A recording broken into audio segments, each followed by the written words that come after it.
Dahil nga, para sa atin, ano ba talaga yung simbolo ng pag-ibig? Di ba? Sa lahat, lalo na sa mga kabataan, ang iniisip nila, heart. Di ba? Heart, ang love. Pero na-contemplate ko kanina, pinaisip sa akin ni Lord, na ang tunay na symbol ng pag-ibig, di ba, is cross? At bakit? Kasi, yan ang pinaka-greatest na ginawa ng Panginoon sa atin. February 14 is not a Valentine's Day. Ash Wednesday din po. Diyan po mag-start ang pag-mumuni-muni natin para po sa pagkamatay ni Kristo dahil po sa ating lahat. Amen? Amen. At dahil po, February 14 siya nag-start, Valentine's Day, yung buong 40 days, actually hindi lang buong 40 days, buong buhay natin, nararamdaman natin ang pagmamahal ng Panginoon. Tama? Tama! At dahil po yan, sa pagmamahal na yan, sabay-sabay po tayo magpuri sa ating Panginoon. Tawagin ko po si Brother Macmac para i-lead ang ating joyful song.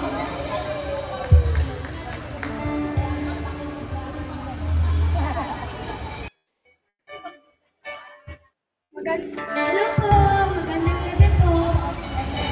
Pwede na ba po kayo magpuri sa ating Panginoon? Amen! Ito yung po tayong lahat para magpuri natin ang ating Panginoon. At palangkapin natin si Lord.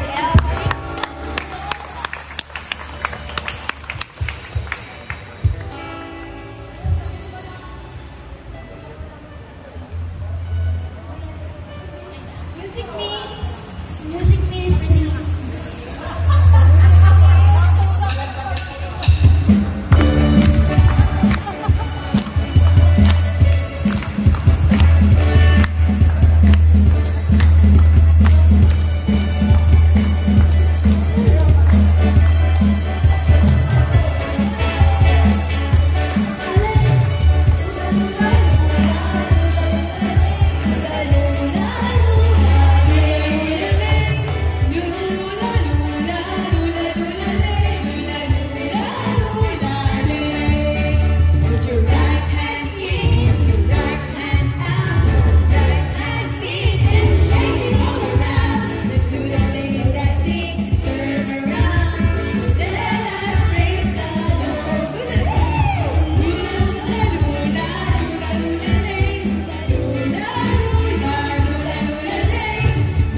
sa dulo.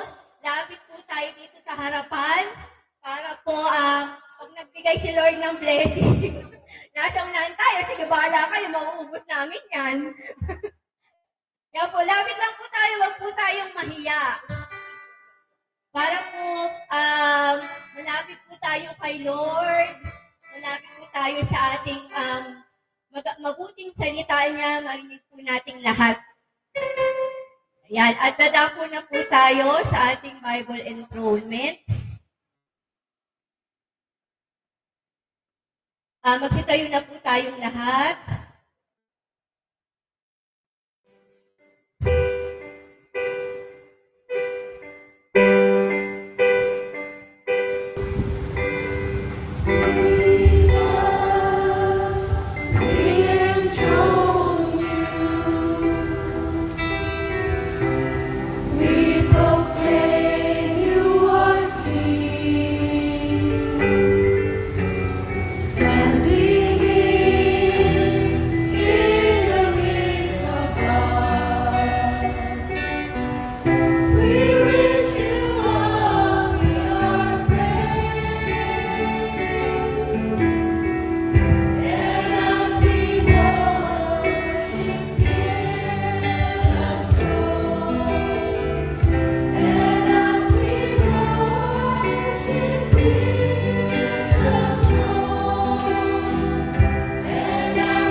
Mula sa sulat ni San Pablo sa mga taga-Roma.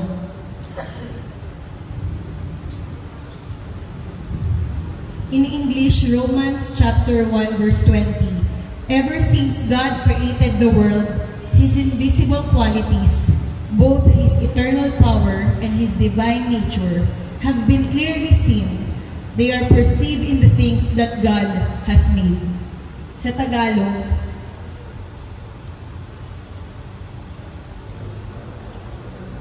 sapagkat ang mga bagay niyang hindi nakikita, buhat pa ng lalangin ng sanlibutan, ay nakikitang maliwanag, sapagkat tanto sa pamamagitan ng bagay na ginawa niya, maging ang walang hanggan niyang kapangyarihan at pagka-Diyos, upang sila'y walang madahilan.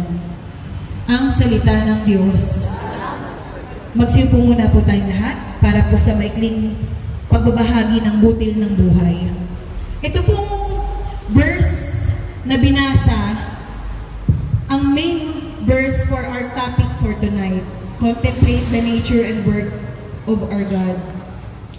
Napakaganda po nitong verse na to dahil ito po nagpapatunay kung gaano tayo kamahal ng Diyos. Sabi nga po dito, sa English, mas ano po sa English? Ayan na lang, English. Sige kuya dyan. Yung back na lang po yan. Ever since God created the world, His invisible qualities, both His eternal power and His divine nature, have been clearly seen. They are perceived in the things that God has made. Ang katangian ng Diyos, ang pagkakakilala natin sa Diyos, kitang-kita sa Kanyang nilikha. Kawangis. Tignan pa lang natin yung nasa paligid natin. Itong mundo na nilikha niya, ang lupa, ang kagubatan, at mismong yung katabi mo. Tingnan mo nga yung katabi mo, ngitian mo naman. Sabihin mo sa katabi mo, kapatid, pinagpala ka ng Diyos. Pinagpala ka ng Diyos. Dapat makatotohanan, alam niyo po kung bakit? Sa pamamagitan po ng katabi natin, nakikita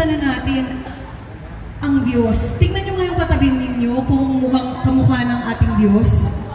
Kawangis ng ating Diyos? Puwera biro, hindi po tayo nagbibiro, pero ito ang tunay. Sabi dito, His eternal power and His divine nature have been clearly seen. They are perceived in the things that God has made. Naniniwala ba tayo na yung katabi natin nilikha ng Diyos? And kung naniniwala tayo na yung katabi ninyo ay nilikha ng Diyos, naniniwala din kayo na maaari ninyong makita ang ating Panginoon sa pamamagitan niya. Kung yung katabi natin, alam natin na sa kaibuturan ng puso niya, merong pagmamahal. Hindi lang sa pamilya, kundi sa kapwa. Merong goodness na nanggagaling sa Kanya. Nabuhay tayo dito sa mundo.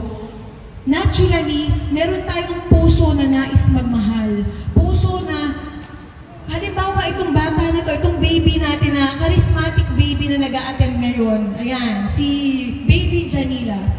Nung simula po nang siya ay sinilang ni Ate Sheila, naramdaman niya yung pagmamahal ng nanay.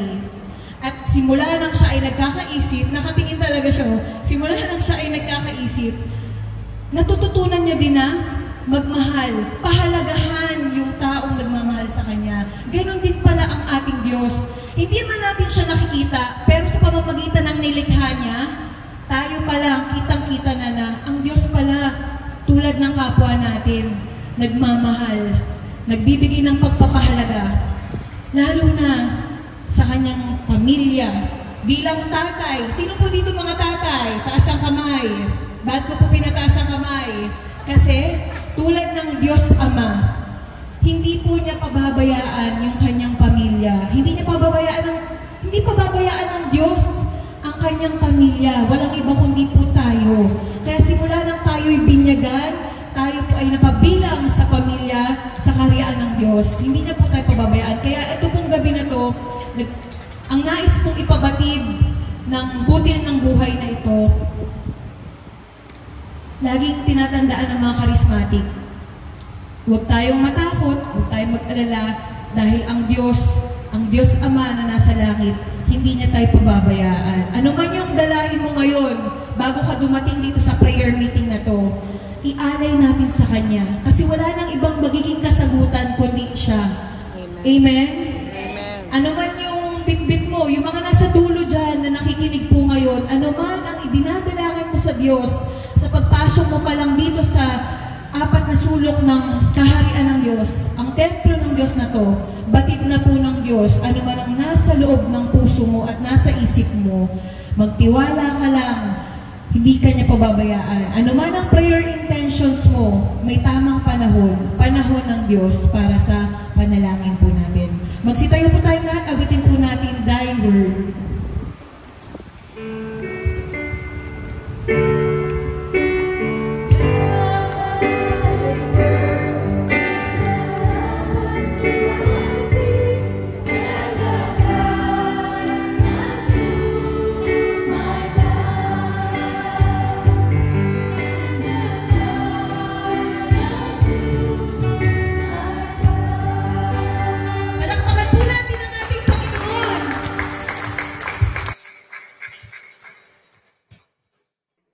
Muli po, magandang gabi po sa ating lahat.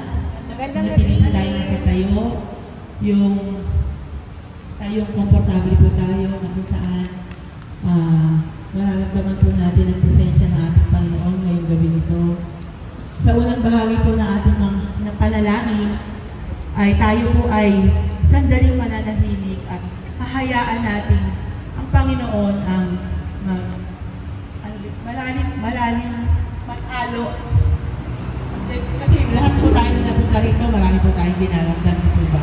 So bilang Ama natin, ang ating Panginoon, hayaan natin na sa umpisa ng ating panalangin ay maramdaman po natin kung gaano tayo niya kamahal, gaano niya tayo kinakailangan. Actually, hindi naman tayo kailangan ng Diyos, tayo ang may kailangan sa Kanya, pero dahil sa sobrang pagmamahal niya sa atin, palagi tayo inihintay ng Panginoon. Amen. Kaya i-settle na po natin ang ating mga sarili at patuloy po natin na damahin ang presensya po natin ang ating mga mata. Kung hindi po tayo makakapagtaas ng kamay, ngayon ay ilagay po natin ang ating mga kamay sa banda ng ating mga puso. Umpisahan po natin ang ating panalangin sa ngalan ng Ama, ng Anak, ng Espiritu Santo. Amen. Panginoon, magandang gabi po sa inyo. Narito po kami magkakapatid sa lugar ng iyong tahanan na kung saan ay nangangailangan ng kalinga ng iyong pagmamahal. Na kung saan ay gusto ka namin makausap at magabay. Lord, alam namin na hindi kami karapat-dapat humingi ng napakalaking pagod sa iyo. Pero hindi pa man namin hinihingi, ay ipinagkakaloob mo na.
kami kayang gawin.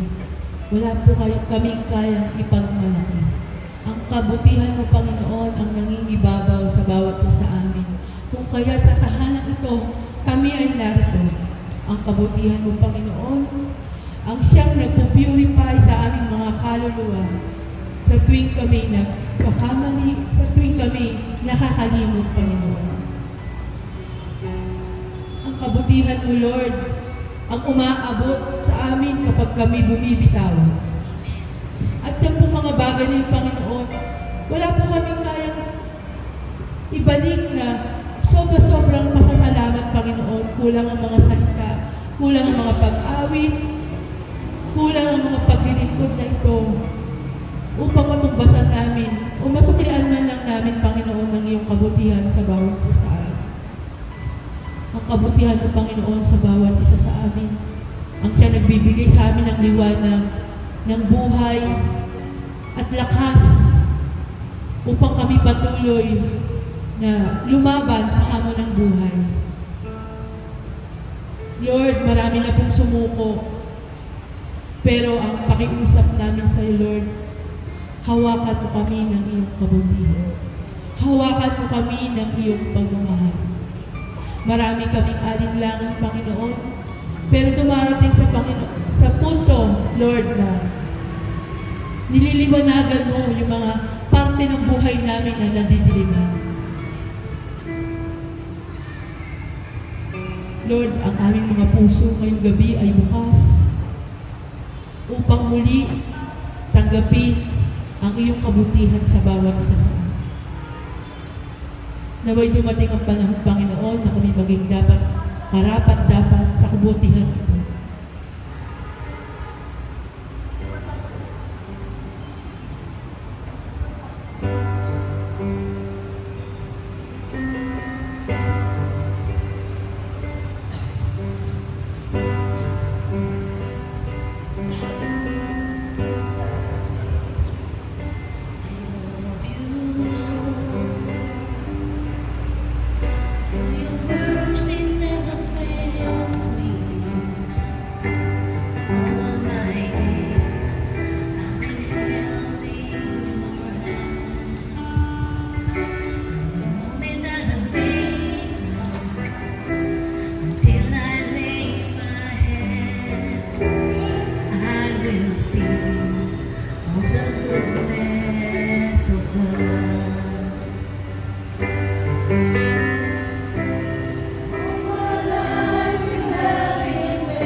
Yes,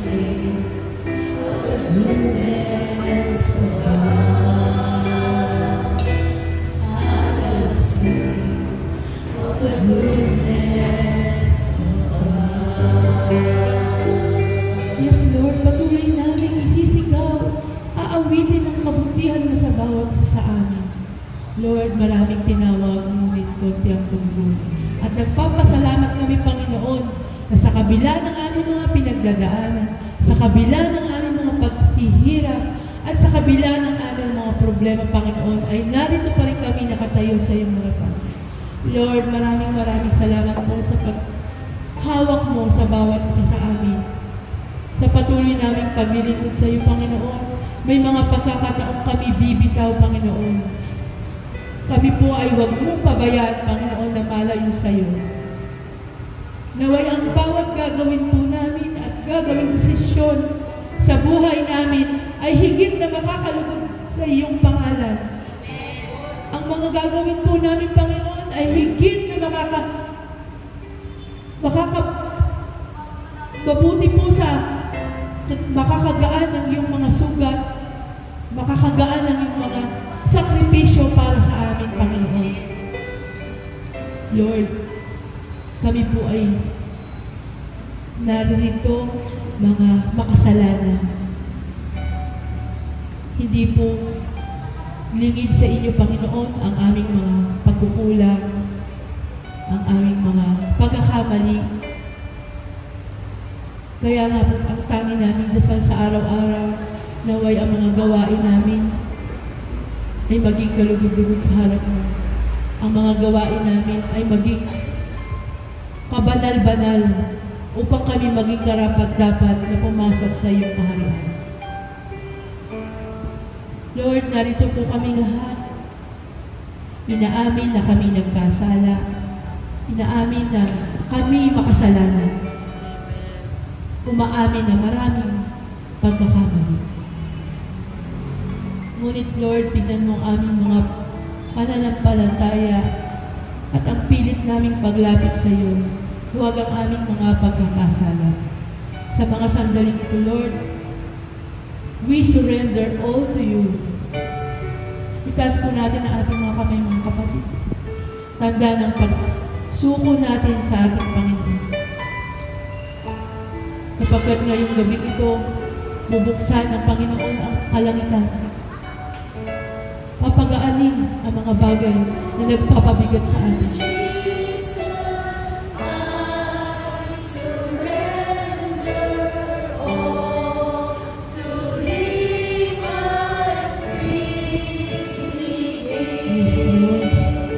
Sinusuko po namin ang lahat-lahat sa iyo.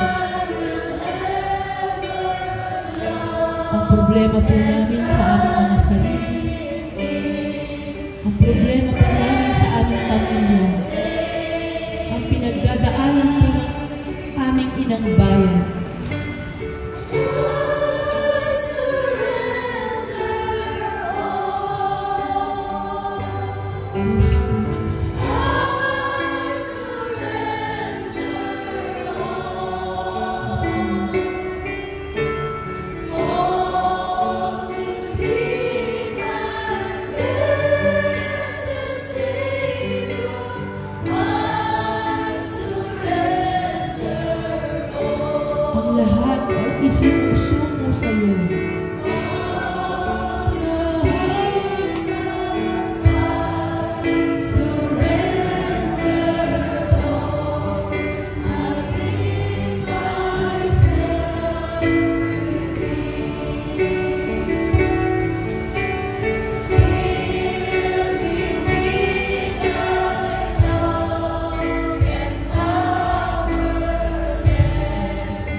aming Panginoon na isinuko na namin sa iyong lahat.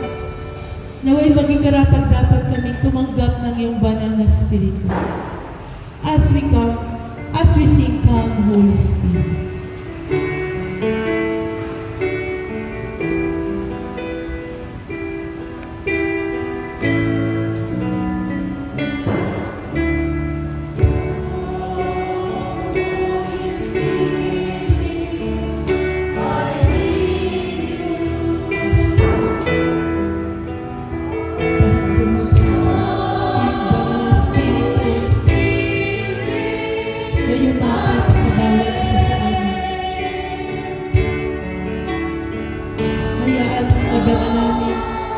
Gabing ito, ang iyong yakap at halik bilang mga anak mo.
Salamat, Panginoon, sa iyong banal na Espiritu. Naramdaman po namin, Panginoon, ang iyong banal na Espiritu, ang iyong pagyakap at paghagkan sa bawat isa.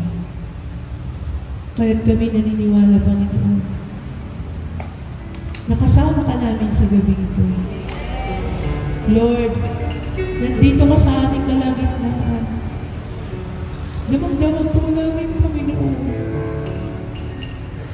Ang bawat sakit, Panginoon, ay napawi ng iyong yakap. Napawi ng iyong hagkan sa bawat isa. Salamat po, Panginoon, sa patuloy mo pagtanggap sa bawat isa sa amin.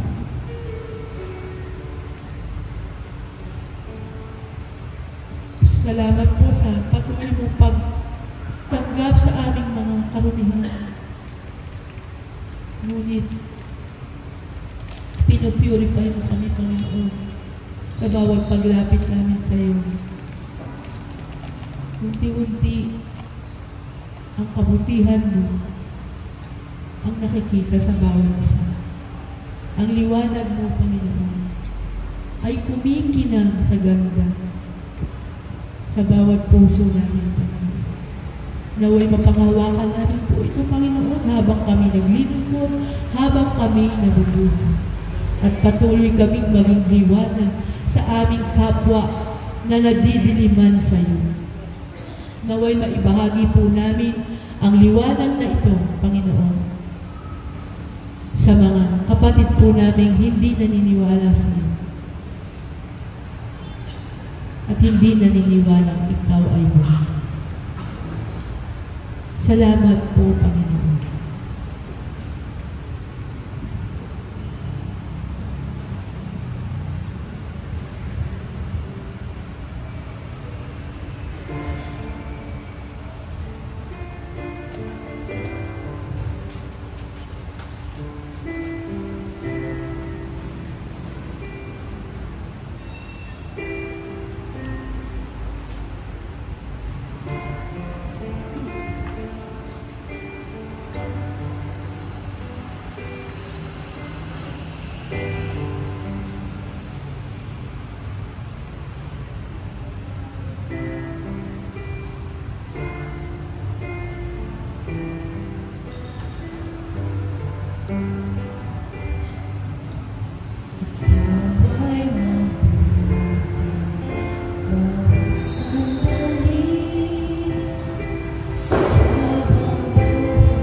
nating Panginoon sa ngalan ng Ama, na Anak, ng Diyos, Espiritu Santo.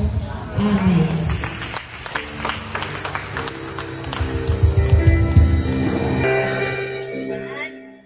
Palakpakan po natin ang Panginoon.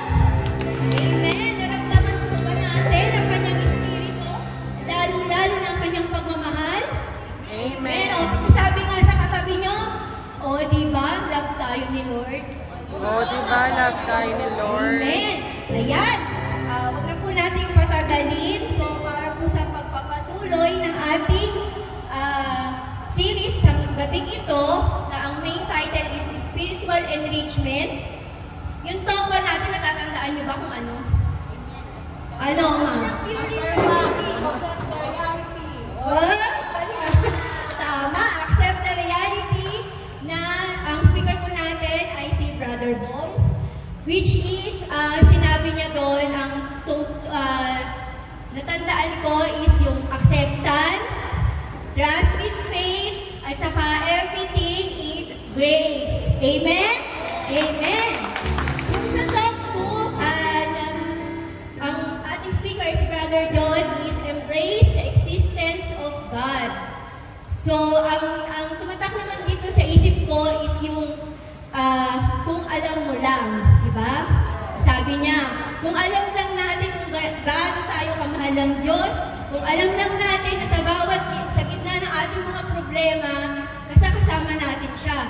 Na akala natin nag-iisa tayo, pero yung pala, siya yung nakatayo para sa atin. Amen?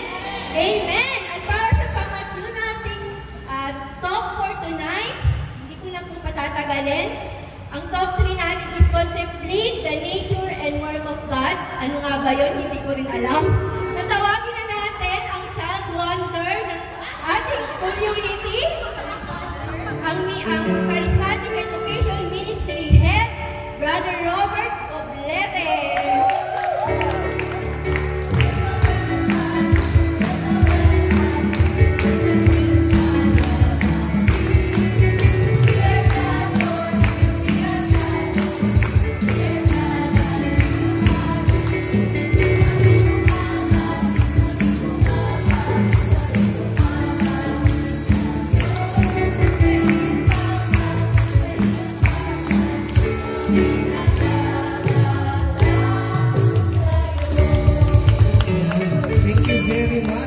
Nagagala kayo. Grabe yung child wonder, ha? Nagulat ako doon. Batang-bata pa pala. So maraming salamat po at ako yung muling na-imbitahan sa inyong community. Yan. So ngayong gabi po, pag-uusapan natin ang title ng ating talk ay Contemplate the Nature and Work of God. So, sino po dito yung nakaakyat na sa bundok? Anyone? Yan, nakaakyat sa bundok. Nakaakyat sa bundok, gabi. Gabi. Yan, gabi. So, di po ba pagka, habang nire-ready lang, di po ba pagka umakyat tayo sa bundok, at nakita natin yung pag gabi na, tapos tumingala tayo, nakikita natin ang ganda-ganda ng mga bituin, di ba? So, mamamangha ka, lalo kapag walang ulap, ang ganda ng bituin. So, ito yung verse natin. Next slide po. Romans chapter 1 verse 20. Ever since God created the world, His invisible qualities, both His eternal power and His divine nature, have been clearly seen.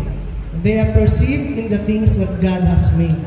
So sabi, yung hindi nakikitang Diyos, yung kanyang qualities ay makikita natin dun sa kanyang mga nilikha, sa kanyang masterpiece, sa whole creation.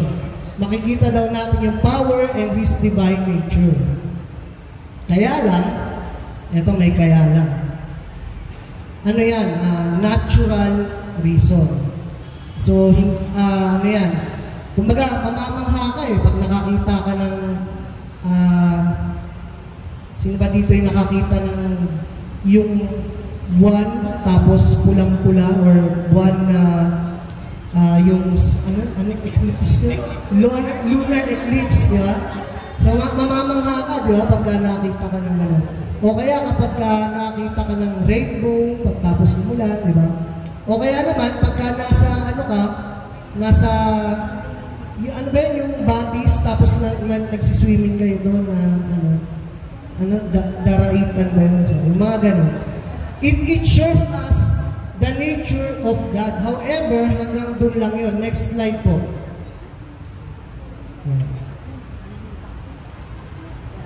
Sabi ng Catechism of the Catholic Church, by natural reason, man can know God with certainty on the basis of His works.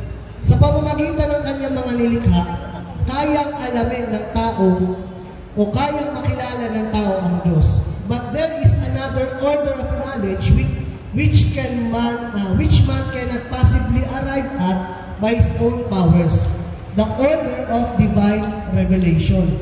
So yung mga nilikha, ang nakikita natin, it is yung nature yun eh.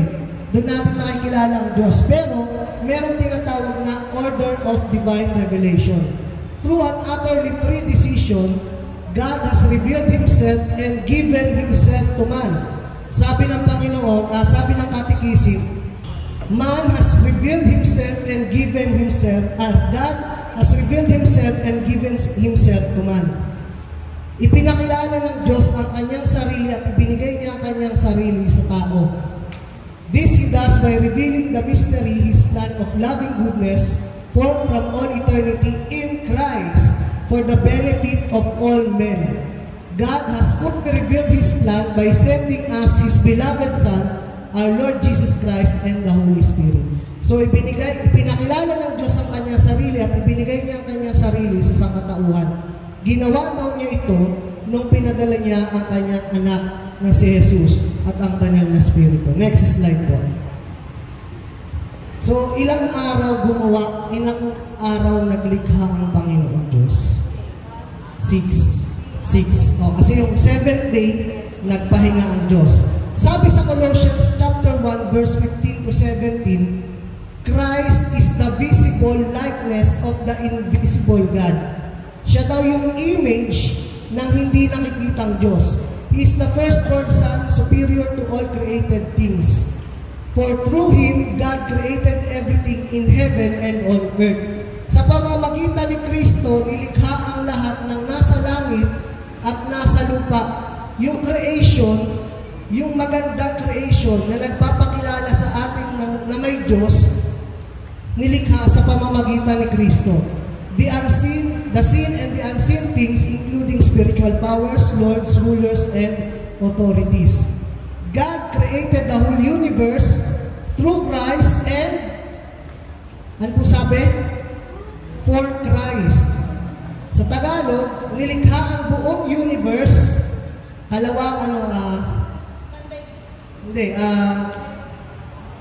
sa kalawakan, sa pamamagitan ni Kristo at para kay Kristo. Christ existed before all things, and in union with Him, all things have their proper place. Pansinin po ninyo, pag sinabi po natin Kristo, ito po yung salita ng Diyos, second person of the Trinity na nagkatawang tao. Pansinin po ninyo everything, God created the whole universe sa pamamagitan ni Kristo para kay Kristo. Malaki po yung implikasyon yan. Naalala niyo ba si Father Ben nung nag-talk siya dito? Tapos sabi niya, may tinanong siya sabi niya, kung si Adan at si Eva hindi nagkasala, magkakatawang tao ba si Kristo? Tingnan natin mamaya, okay? Sabi po, sige, next slide. Next. For in Him, in Christ, all the fullness of God was pleased to dwell, and through Him to reconcile to Himself all things, whether on earth or in heaven, making peace by the blood of His cross.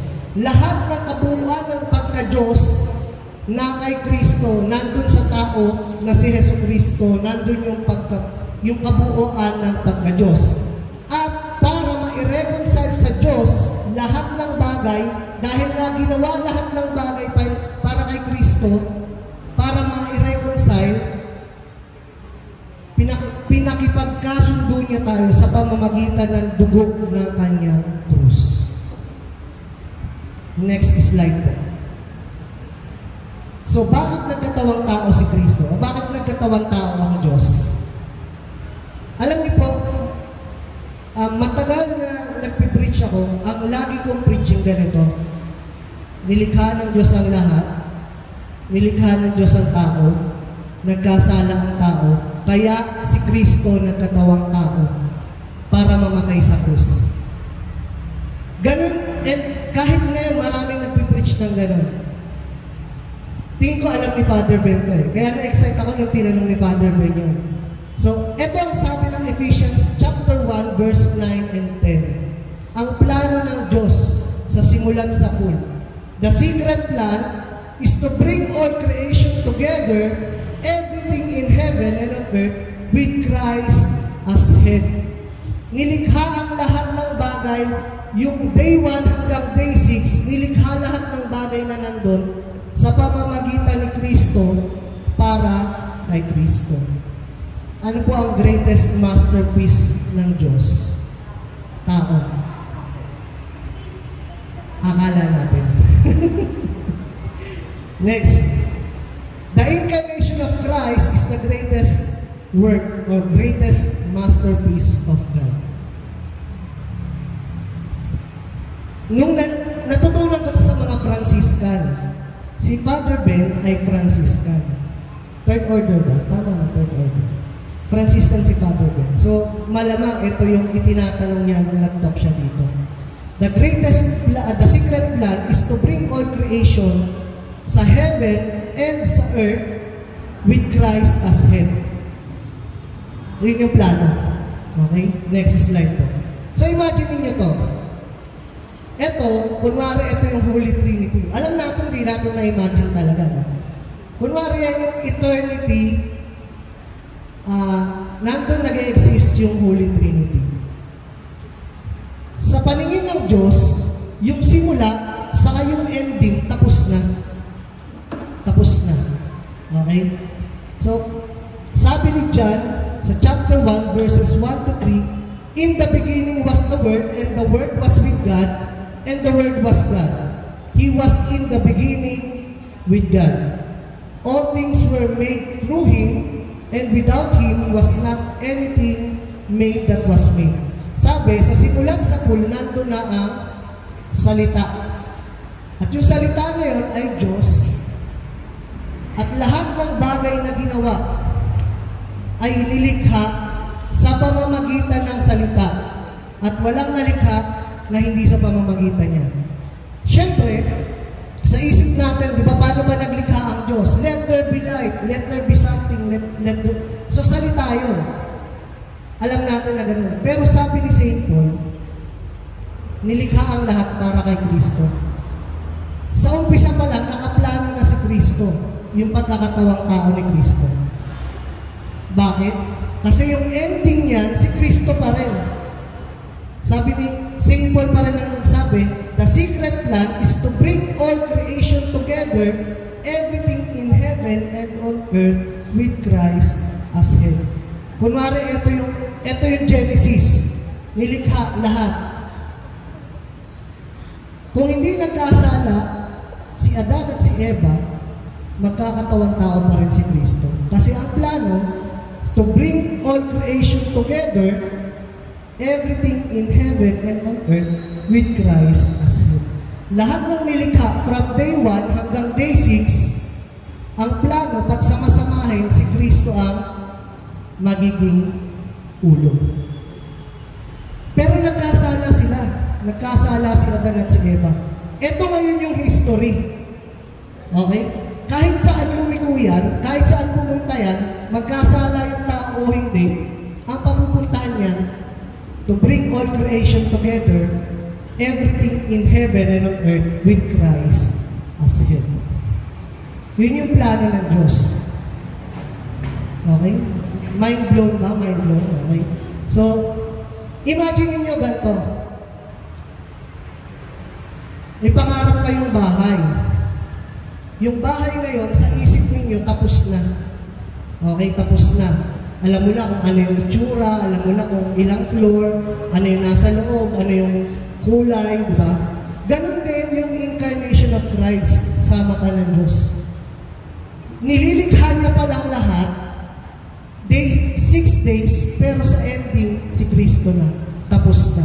Ganon din tayo, di ba, pag nasa bahay, nangangarap tayo magkaroon ng bahay. And then yung execution ng plano, unti-unti, papadrawing mo muna, di ba?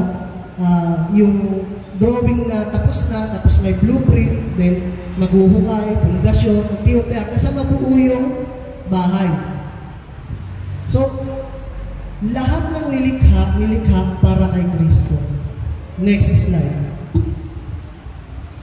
Sige po. Yan. Sabi sa Revelation chapter 1 verse 8, ang nagsasalita po dyan sa chapter 1 verse 8, Diyos, the Lord God, I am the Alpha and the Omega, who is and who was and who is to come, the Almighty. Sabi ng Diyos, ako ang simula at ang katapusan. I am the Alpha and the Omega. Sa Revelation chapter 22, si Kristo nagsasalita dyan. Makikita niyo sa verse 12. Sabi niya sa verse 13, I am the Alpha and the Omega, the first and the last, the beginning and the end. Si Kristo ang simula at katapusan ng lahat. Next slide po. So ito na yung tanong. Kung hindi ba nagkasala si Adan at si Eva, hindi magkakatawang tao si Kristo? Ang sagot po dyan, if the Word became flesh, mainly because of Adam and Eve's sin, it suggests that God's plan relies heavily on the fall of man. Kung ang reason bakit nagkatawang tao si Kristo ay dahil nagkasala ang tao, ibig sabihin, ang plano ng Diyos nakaangkla dun sa pagkakasala ng tao. Pero, grace is grace even without sin. Hindi nagkatawang tao, ang pagkakatawang tao ni Kristo ay regalo ng Diyos out of love. Hindi dahil may ginawa tayong mabuti, kaya binigay niya si Kristo. Mas lalo namang hindi binigay si Kristo dahil makasalanan tayo. Yung mabuti nga, hindi nga ibinigay si Kristo, di lalo pa naman yung pagiging makasalanan. Diba? So, grace is grace even without sin. Or, does this imply that God intended for man to fall into sin so that the incarnation could take place? Iniisip ko noon, siguro, hindi kaya, kasama sa plano ng Diyos na magkasala si Adan at si Eva para magkatawang tao si Kristo. Pero hindi gano'n. Anong klaseng Diyos yung gano'n, di ba? Mag-create siya ng something, tapos i-design niya na bumagsak sa kasalanan, at ang reason kaya siya bumagsak sa kasalanan para iligtas niya. Anong klaseng mindset yun? Diba? Parang dinesign mo kami na mahulog sa kasalanan eh. Ang purpose mo para iligtas kami. Diba? So anong klaseng Diyos yun? Ang sagot po dyan, next po. God, in His sovereignty, has granted humanity the gift of free will. Binigyan niya ng free will ang tao. Kaya yung Garden of Eden, yung temptation ni Adam and Eve, it was the test of love. Kasi they were created out of love. And they must reciprocate that love using their free will. Malayang mamili ang tao, may free will ang tao, pero mangyayari kung anong plano ng Diyos. Amen?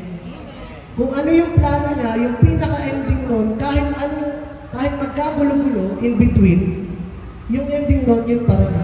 Because God is sovereign. Okay? Next slide po. Ano yung mga regalong binibigay sa atin ng Diyos sa pamamagitan ng pagkakatawang tao ni Kristo? Number 1, revelation of God's nature. Di ba nung nagkatawang tao si Kristo, doon natin nakilala na ang Diyos pala ay Trinity. Na ang Diyos pala ay pag-ibig. Father, Son, Holy Spirit, nag-iibigan. Paano pala kung hindi nagkasala natin nakilala yung Trinity kasi hindi nagkatawang tao si Kristo. So, ang gift ng incarnation, ipinakilala ni Kristo. Sabi nga kanina, God revealed Himself and gave Himself to man nung nagkatawang tao si Kristo. Next one is adoption as sons of God. Di ba nilikha ang tao ng Diyos? Nilikha ng Diyos ang tao in the image and likeness of God. In the image and likeness of God. Or, nilikha ang tao according to the image and likeness of God. Sino yung image of God? He is the image of the invisible God. Sino po? Si Kristo. Ibig sabihin, nilikha ang tao nakapattern kay Kristo. Kumbaga, si Kristo yung prototype ng tao. And, pansinin po ninyo paulit-ulit ko itong sinasabi kahit sa pre-K na. Ano ibig sabihin ng He was created in the image and likeness of God? Sabi ko, kunwari, meron kayong kapitbahay na bagong panganak. Nasabihin niyo dun sa bagong panganak, ang cute naman ng bata na yan. Kamukha ni kumpara. Di ba? Insulto yun. Ibig sabihin, nalusutan ni kumpara eh. Ibig sabihin, pag sinabing kamukha yan ng taong to, anak niya yan. Kaya pag sinabing they were created in the image and likeness of God, ibig sabihin, si Adan at si Eva nilikha para maging anak ng Diyos. Pero hindi malinaw na ganun yung plano ng Diyos kasi kay Kristo pa lang ipapakilala na anak tayo ng Diyos. Next one, ano pa yung gift ng incarnation? Partakers of the divine nature. Maging kabahagi ng kalikasan ng Diyos. Nung nilikha ng Diyos ang tao, hiningahan sa ilong at nabuhay yung kaluluwa. Holy Spirit yun. Nabuhay yung kaluluwa. They were breathed by God. Hiningahan sila ng Diyos. At yung nature of God, ibinahagi niya sa kanila. Pero, hindi pa yun. Hindi pa talaga yun. Meron pang perfection. Ayun. Perfection of whole creation. Creation has its own goodness and proper perfection, but it did not spring forth complete from the hands of the Creator. The universe was created in a state of journeying toward an ultimate perfection yet to be attained, to which God has destined it. Nung nilikha ng Diyos, lahat-lahat, from day 1 to day 5, pagka naglilikha siya, laging, it is good, it is good, it is good. Pero nung day 6, nung nilikha yung tao, very good. Pero alam niyo ba sa Bible, pagka nandun ka na sa superlative, tama ba yung pangatlo? Superlative. May pangatlo, perfection. Good, good, good. So, ibig sabihin, hindi, may perfection na, pero may ipe-perfect pa towards ultimate perfection. Kanino mangyayari? Pag nagkatawang tao si Kristo. Okay? Next slide po. Manifestation of God's love. In this, the love of God was made manifest among us, that God sent His only Son into the world so that we might live through Him. Ito yung manifestation of God's love, the incarnation of Christ. Pasensya na, pang Pasko tong message na to, inihabol ko lang. Okay, so yan yung manifestation of God's love, the incarnation of Christ. Next slide po. Pero nagkasala ang tao. Ito na. Nagkasala ang tao. Lahat ng gifts na pinakita ko kanina, na dala-dala ng incarnation ni Kristo, hindi matatanggap ng tao dahil makasalanan siya. Kalaban siya ng Diyos. He is an enemy of God. Kaya ang ginawa ni Kristo, ang ginawa ng Diyos, Romans chapter 5, verse 8 to 10, God shows His love for us that while we were yet still sinners, or we were still sinners, Christ died for us. Since therefore, we have now been justified by His blood, much more shall we be saved by Him from the wrath of God. For if we were enemies, we were reconciled to God by the death of His Son. Much more now that we are reconciled, shall we be saved by His life. Dahil nagkasala ang tao, namatay si Kristo para sa atin. Yung incarnation, yung pagkakatawang tao ni Kristo, nakaplano na simulat sa pool. Pero dahil nagkasala ang tao, kaya namatay si Kristo. Pero kung hindi nagkasala ang tao, hindi siya kailangang mamatay. Ano sabi?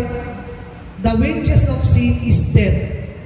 Pero si Kristo, wala naman siyang kasalanan. So hindi siya mamamatay. Hindi siya mamamatay sa old age, hindi siya mamamatay sa aksidente, hindi siya mamamatay sa kahit patay mo siya, hindi siya mapapatay. The only way for Jesus to die is to lay down His life. Akala natin pinapatay siya ng mga sundalo. But what He did was, He laid down His life for us. Actually, He was not dying. Kasi He is life Himself. When He was crucified, what He was doing was, He was pouring out His life for us. Kasi patay yung kaluluwa natin, wala yung Espiritu ng Diyos. Nung nasa krus siya, He is pouring out His life for us. Kaya yung divine mercy, may race ng blue saka red. Sacrament of baptism and Eucharist. That is the life of God, life of Jesus. Sabi sa Colossians, yung binasa natin, and through Him to reconcile to Himself all things, whether on earth or in heaven, making peace by the blood of His cross. Si Jesus, He is the Lamb of God who takes away the sin of the world. Kalaban tayo ng Diyos, kaaway tayo ng Diyos, tayo mga makasalanan, kalaban tayo ng Diyos. Pero ang ginawa ng Diyos, ibinalik tayo sa Kanya, sa pamamagitan ng Kanyang anak. So pinawi ni Kristo yung kasalanan natin. Next slide.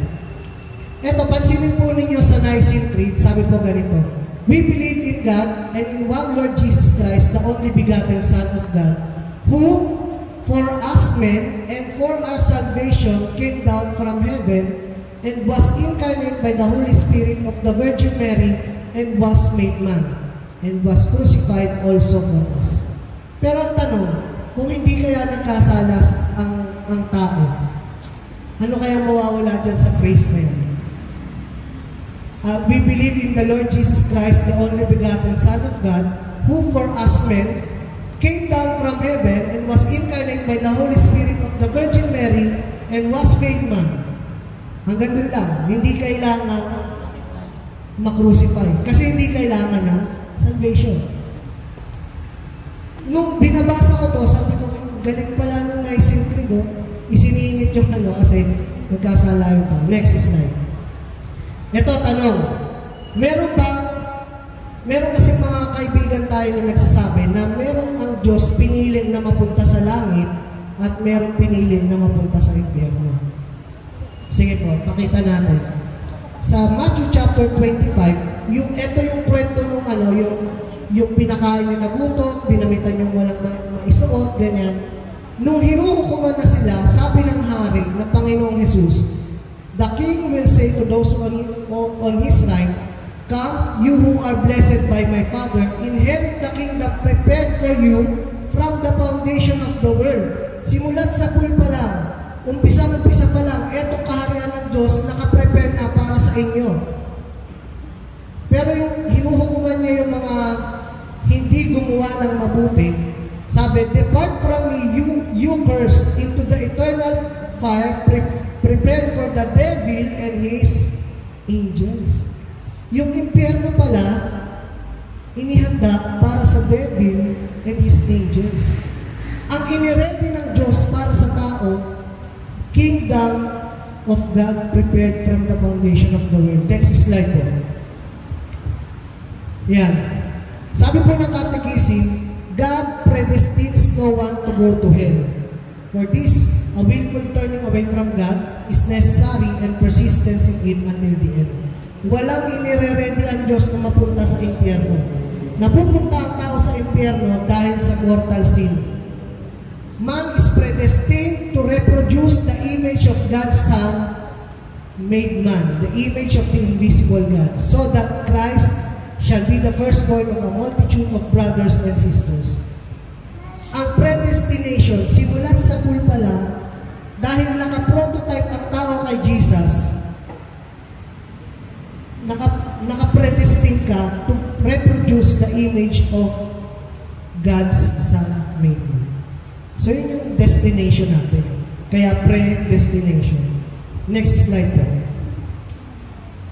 Okay, so eto na. Sa mahabang explanation na yun, ang title natin is Contemplate the Nature and Work of God. Ngayon, after we know all these things, ano yung nature and work of God na i-contemplate natin? Number one, God is love. Sabi po ng Catechism of Catholic Church, number 221, God Himself is an eternal exchange of love, Father, Son, and Holy Spirit, and He has destined us to share in that exchange. Ang Diyos ay pag-ibig, at ang pag-ibig ngayon ay pinagpapalit-palitan ng Ama, Anak, at Espiritu Santo. At tayo ay dinestino ng Diyos to share in that love, in that exchange. God is love. So isa po yan sa mga natures of God na i-contemplate natin. Next slide po.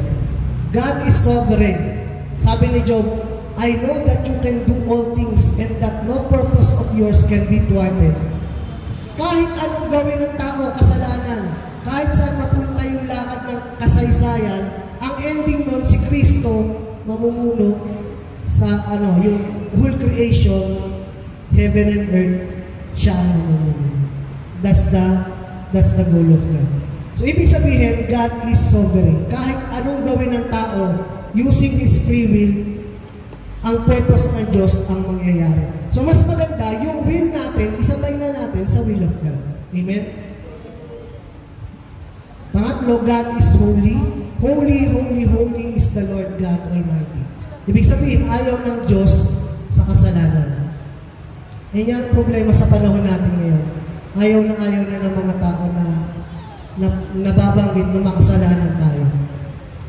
Gusto lang natin, we are weak, we are depressed, we are anxious, and all that. But we are sinful, that's the truth. And God is holy. Next po. Pang-apat, God is merciful and just.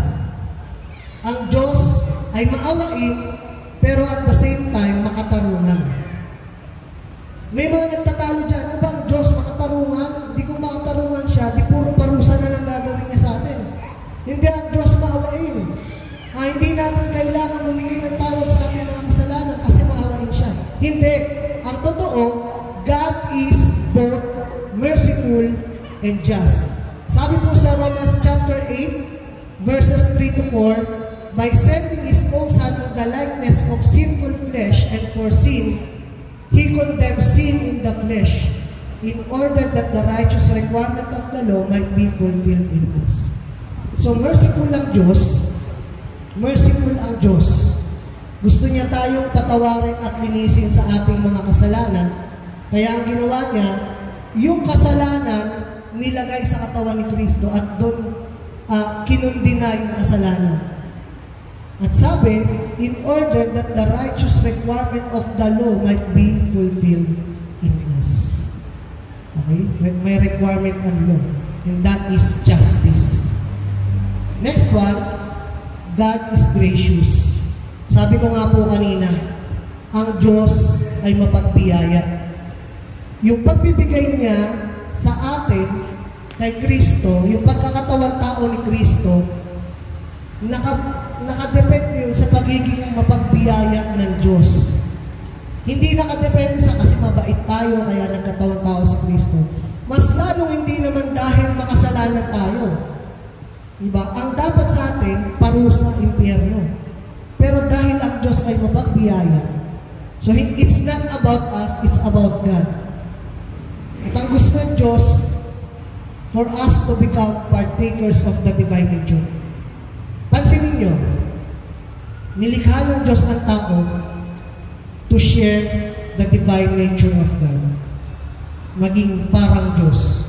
Pero yun din yung tukso na nagpabagsak sa tao. Anong sabi ni Satanas? Kainin ninyo yan. Magiging parang Diyos kayo. Pero yun na yung design ng Diyos eh. Dinisign na ng Diyos ang tao in the image of God and to become partakers of the divine nature. Pero yun pa rin yung nagpabagsak sa tao. Yung tukso na yun. Magiging parang Diyos kayo. But still, God is gracious. Walang kahit anong mabuting bagay kang ginawa para maging karapat-dapat sa pag-ibig ng Diyos. At kahit makasalanan ka, kung kailan lalong hindi ka karapat-dapat, ang Diyos ay gracious pa. So it's not about us, it's about God. So, again, lahat ay nilikha para kay Kristo.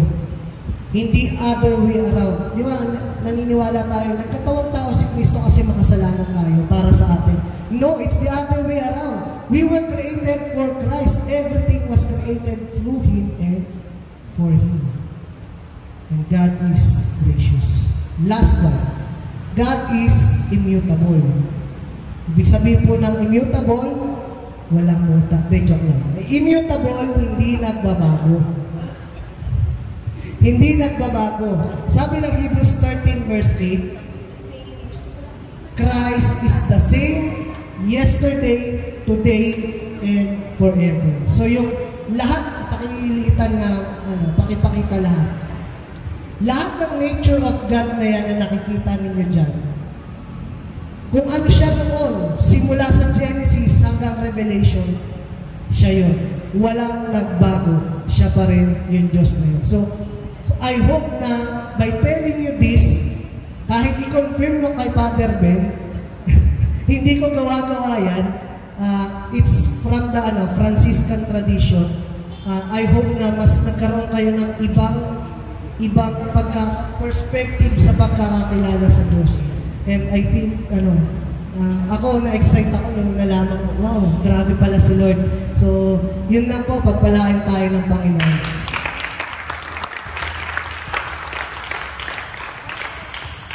Ayan, thank you, Brother Robert, ang aming child wonder, in-house speaker. So, para po sa ating living testimony ng nature and works of God, natawagin ko po si Sister Nora.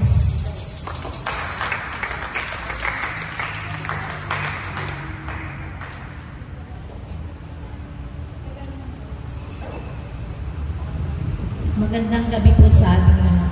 Sa totoo lang po, yung topic ni Brother Robert, isang linggo ka na po siyang pinag-iisipan na how can I connect dun sa topic na to with my own experience. Pero salamat sa Lord kasi ngayong gabi mas binawden niya pa yung experience na naranasan ko noon. Na totoo nga na lahat naman tayo we experience salvation, di ba? Na galing tayo sa maling gawa, ngayon nasa liwanag na tayo. Isa yun sa mga gift na binigay sa atin ng Diyos. Pero isa po sa nireveal sa akin ng Lord na habang nagsasalita si Brother Robert na hindi natin kayang arukin kung ano yung nakaisipan ng Diyos.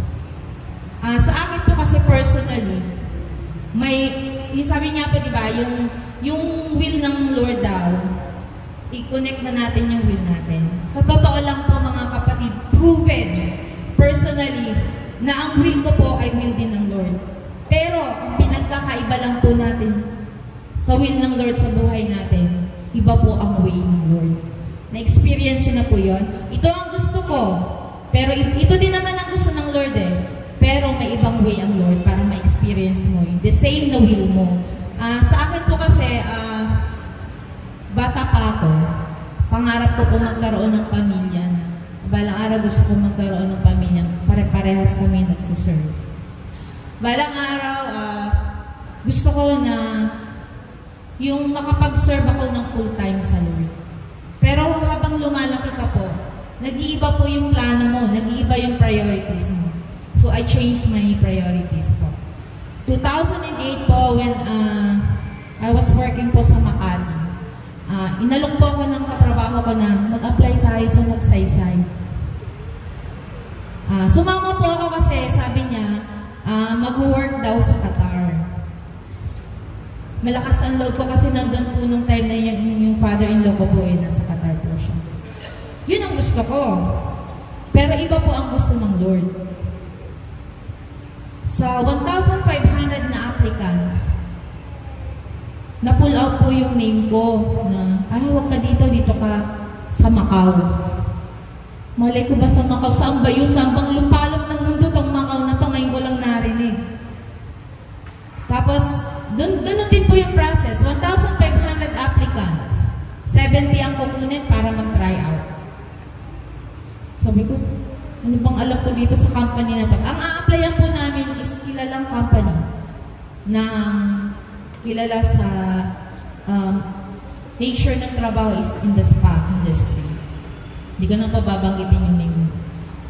Tapos, tinanong po ako ngayon nung nag-interview, alam mo ba tong company na to? Ano bang, malay ko ba kung company na to? Pero God, alam niyo po ang bait ng Lord. Habang naghihintay po ako ng time ng interview ko, may dalawa pong applicants nagkikwentuhan sila. Sinasabi nila kung ano yung company na to, para saan to. So lahat po ng sinabi nila, sinabi ko ngayon sa interviewer, may sagot ka instant, thank you Lord. Tapos nagtira po sila ng 75 applicants. Sa 75 applicants na po yung lahat yung magta-try. I started the interview 8 in the morning, natapos po ako ng 5 in the afternoon. Sa 75 po na yun, tatawagan daw po kami after a week. Ang will po ng Lord, makapunta ako sa ibang lugar. After 2 days po, tinawagan ako. Na natanggap po ako. Within a week po, kailangan ko na magpa-medical. Hanggang sa madaling salita po, nakapunta po ako ng Macau. Nakapagtrabaho ako. Bakit ko po sinasabi sa inyo to? May desire makapunta ng Qatar, pero pinapunta ako ng Macau. Pinag-travel muna po ako ng Lord. Bago ako makapunta ng Qatar, pinapunta niya ako ng Macau, pinapunta niya ako ng Dominican, pinagbakasyon kami ng family ko, na habang nag-aaral ako sa Thailand, nakapagbakasyon kami sa Hong Kong. And finally po mga kapatid, binigyan ako ng trabaho ng Lord sa Qatar, which nag-spend ako for how many years doon. And God provided po yung desire ko na magkaroon ng kami ng sarili naming bahay, na kahit papano magkaroon kami ng, hindi naman bagong sasakyan, at least magagamit kung saan kami pupunta. And one thing po na God pinarealize niya sa akin, na sabi niya sa akin, my thought is not your thought, nor my plan is not your plan. Ganun po ang kabutihan ng Diyos, ganun po yung pagmamahal ng Diyos. And God feed me po na habang nag-journey ka po as Christian, isa lang po ang sikreto mga kapatid. Delight yourself sa Lord para lahat ng desires ng puso mo, ibibigay niya in the right timing ng Lord. Kaya mga kapatid, bilang Kristiyano, huwag tayong mainip.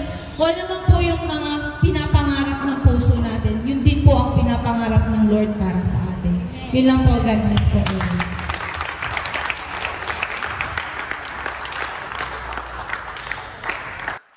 Ayan, thank you, Sis Nor. O diba, napaka-generous talaga ni Lord sa ating lahat.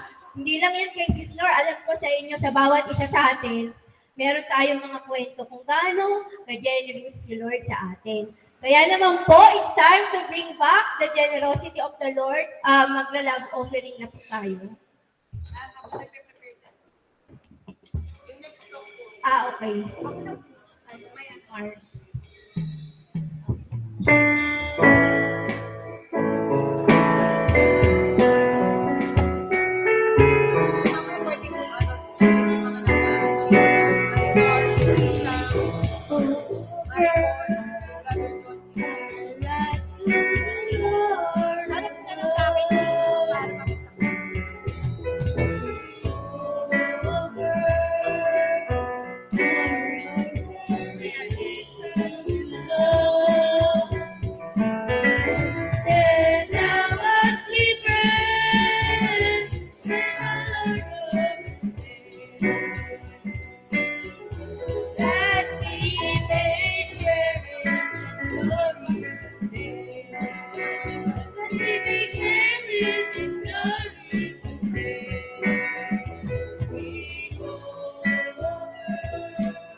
Lulu, si Sister Ishang, Sister Connie, si Brother John, at saka si Sister Jess, at saka si Lola Kasing.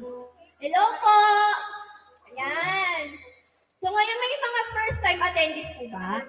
At saka birthday ng Feb. Since first Friday. Ninang Lulu de Guzman. Ayun naman pala. February celebrants. Lahat po ng February. February celebrant. Sino pa po? First time po. Wala. Meron si Ninang. Sino pa po? May first time. First time attendees. Ituro nyo na yung katabi nyo kung sino. Anniversary. Victory.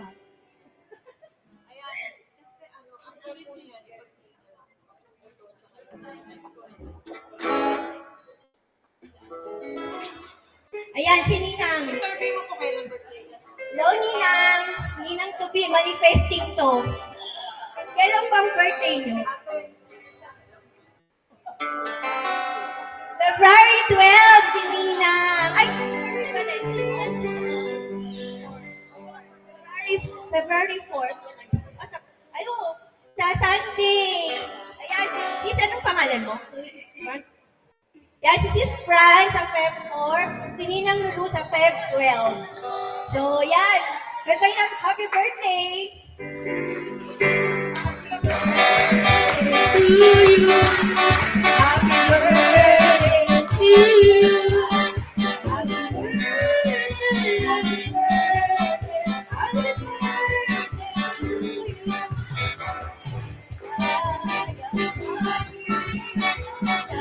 Happy birthday po!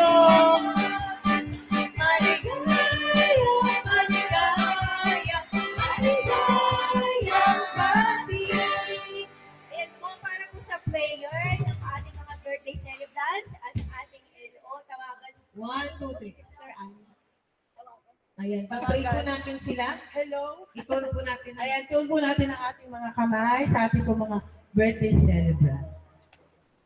Panginoon, nagpupulit ng papasalamat po kami sa panibagong buhay na ipinagkaloob mo sa aming mga kapatid na ito na nagsiselebrate po ng kanilang kaarawan.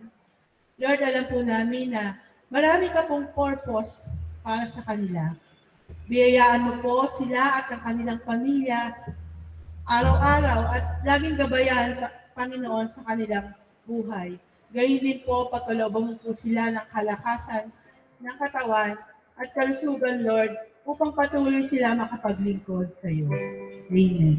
Maraming salamat po, Panginoon. Gayun din po naman sa ating love offering, Lord, kami po ay nagpapasalamat. Alam po namin, Panginoon, na maliit na bagay po ito para sa mga biyayang ibinibigay mo sa amin. Tinataas po namin sa iyo ang aming mga munting handog na nawa po ay maging instrumento po ng aming paglilingkod sa iyo. Magamit po namin sa tamang mga proyekto, sa tamang mga gawain, Panginoon, na ikalulugod ng iyong pangalan. Amen. Okay po. Thank you po. Happy birthday po ulit. Announcement.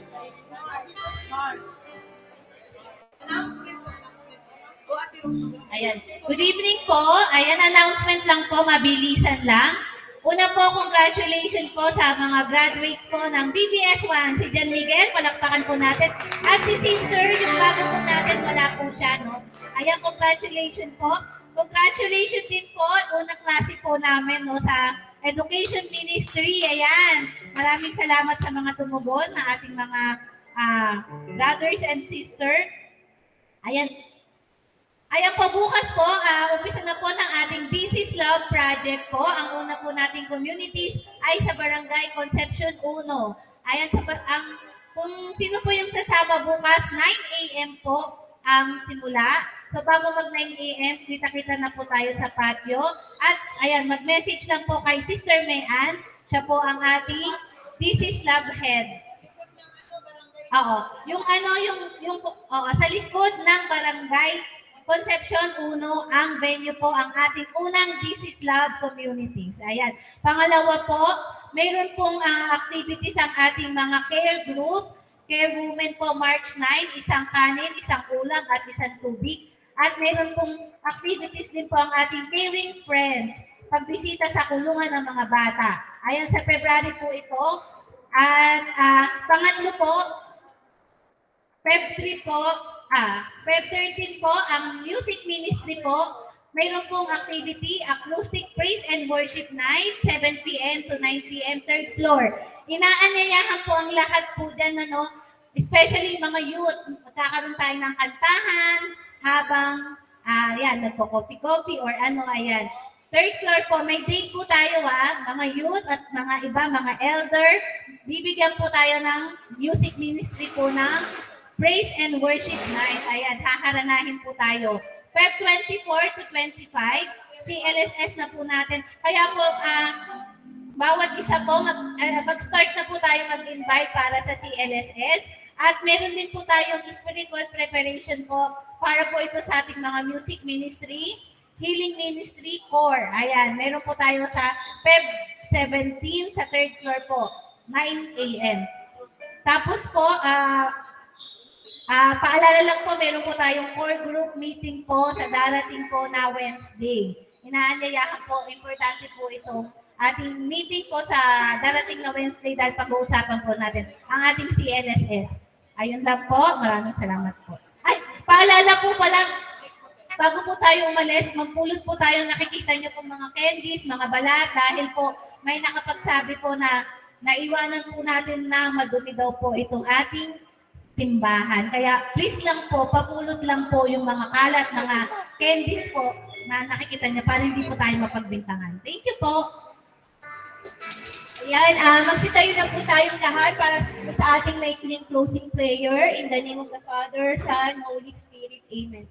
Lord God, we are very thankful tonight, Lord God, sa mga narinig namin from the speakers. Maraming salamat, Panginoon, sa pagmamahal mo na naramdaman namin ngayong gabing ito. Sana po madala po namin ang aming mga natutunan sa gabing ito at ma-share po namin sa ibang tao, lalo na po sa aming pamilya, ang pagmamahal na ibinibigay mo po sa amin. Ingatan mo po kami pag-uwi, Panginoon. Sana maayos ang mga dadatnan namin sa aming mga bahay. At samahan mo kami, Panginoon, hanggang sa prayer meeting sa Friday.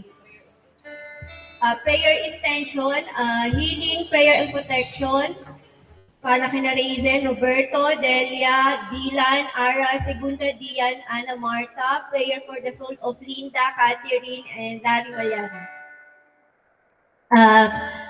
Glory be to the Father, to the Son, to the Holy Spirit, as was in the beginning, is now, and ever shall be, world without end. Amen. In the name of the Father, Son, Holy Spirit. Amen.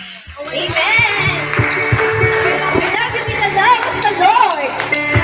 I love you in the love of the Lord.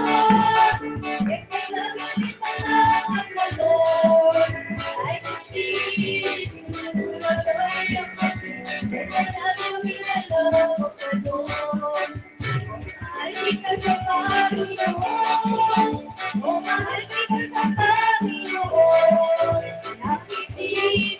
Meron po pala tayong one solid. Late pa tinapay ko, Ate Rose. Kay Ate Bea. We love you, Lord. I can see you, the glory of my King. Yes, I love you in the love of the Lord. Mahal kita sa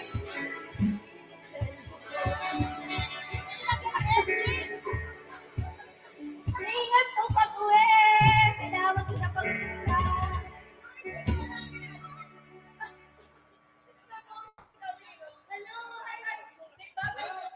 Bye-bye sa mga naka-gyming po! Bye-bye! See you on Friday! Ate Ishang! Bye!